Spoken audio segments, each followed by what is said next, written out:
I'm Damien Dupin, head of the biomaterial unit in City Nanomedicine, a research center based in Spain.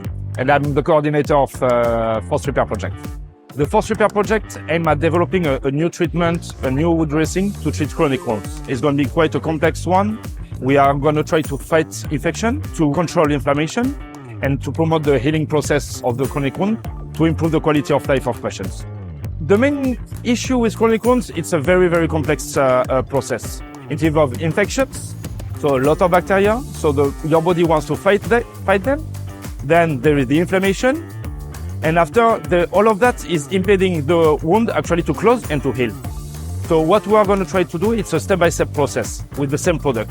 First fight infection, then control inflammation, and after have biological cube inside our dressing to promote all the parameters that needs to be done to obtain a full skin regeneration.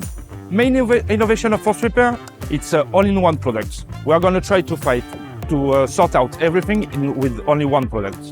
And in addition, to do that, what we need to have, it's a technological advancement in terms of manufacturing.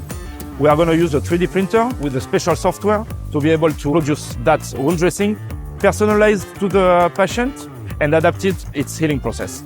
Force Repair is a multidisciplinary project. We have 14 partners in total. We have partners for the biomaterial part, the biological evaluation. We got as well in vivo specialists to validate the product. We got engineers for the fabrication of the product. And more importantly, we have also regulatory experts and health technical assessment experts to make sure that we are going in the right direction and we are going to have a competitive product.